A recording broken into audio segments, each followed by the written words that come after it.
Welcome বন্ধুরা, আমি ফুলকপি আলু আর ডিম দিয়ে কারি বানাচ্ছি।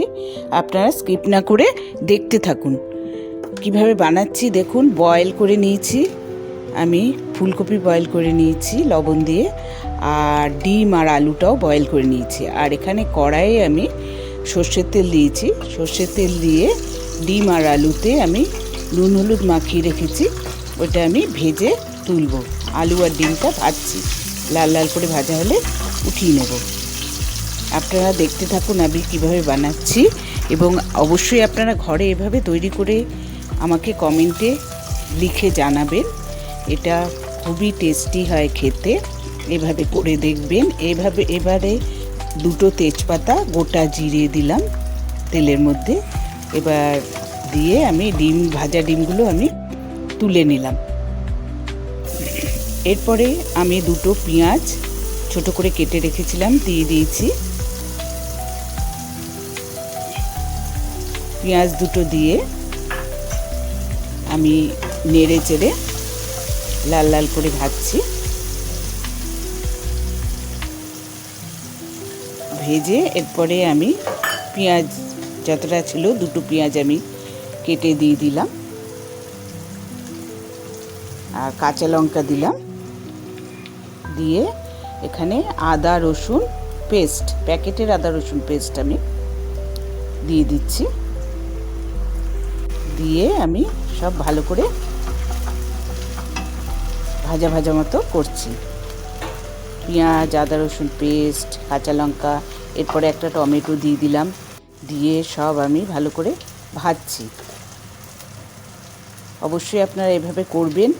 আর আরও নতুন রেসিপি পেতে হলে সাবস্ক্রাইব করবেন। সাবস্ক্রাইব করে বেল আইকনে ক্লিক করবেন, তাহলে আপনাদের কাছে নতুন নতুন রেসিপির নোটিফিকেশন পৌঁছে যাবে। এরপরে এর মধ্যে সেদ্ধ আলুটা দিয়ে দিলাম, আর স্বাদ মতো নুন দিলাম, আর ভাজা মশলা দিলাম। মৌরি, গোটা জিরে, গোটা ধনে, তেজপাতা, শুকনো লঙ্কা সব ড্রাই রোস্ট করে নিয়েছিলাম, সেটা আমি দিয়ে দিয়েছি। এরপরে যে কপি বয়েল করে রেখেছিলাম, হালকা বয়েল করেছিলাম, সেটাও দিয়ে দিলাম। দিয়ে আমি সব কিছু একসঙ্গে কষিয়ে কষিয়ে রান্না করছি। সব একসঙ্গে দিয়ে ভাজছি, লাল লাল করে ভাজা হবে।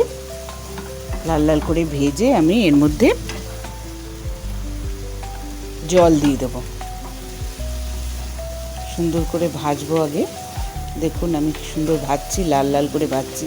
এভাবে আপনারা অবশ্যই করবেন, তৈরি করবেন, আর লাইক শেয়ার করবেন। দেখুন কীভাবে তৈরি হচ্ছে।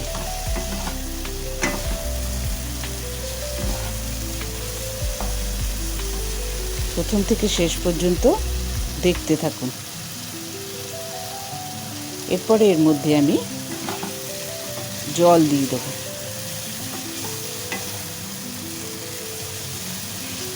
যখন লাল লাল মতো ভাজা হয়ে যাচ্ছে, তারপর আমি এর মধ্যে জল দেব।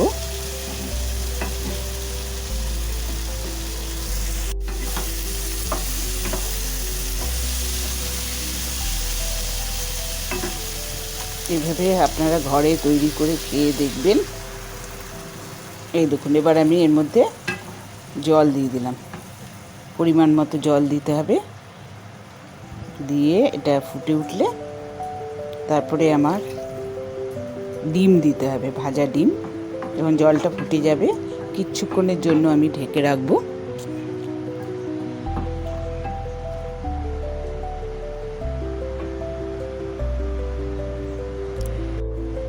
এবারে আমি ঢাকনা খুলে দিয়ে এর মধ্যে মটরশুঁটি দিয়ে দিয়েছি। এটা এখন মিডিয়াম ফ্লেমে আমার কুক হচ্ছে।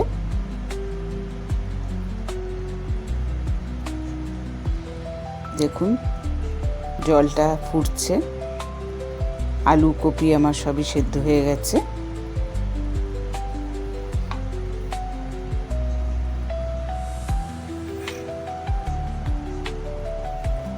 এবার ভাজা ডিমগুলো এর মধ্যে দিয়ে দিলাম। অবশ্যই এভাবে তৈরি করে দেখবেন, এটা প্রত্যেকে পছন্দ করে। গরম ভাতে খেতে খুবই ভাল লাগে। আপনারা গরম রুটি দিয়েও খেতে পারবেন এবং ভাতের সঙ্গে খেতে পারবেন। এবারে আমি এর মধ্যে সামান্য গরম মশলা দিয়ে দিলাম, 1 চামচ গরম মশলা দিলাম, আর ধনেপাতা কুচি দিয়ে দিলাম। দেখুন আমার ফুলকপি আলু দিয়ে আন্ডা কারি, ডিমের কারি তৈরি হয়ে গেছে।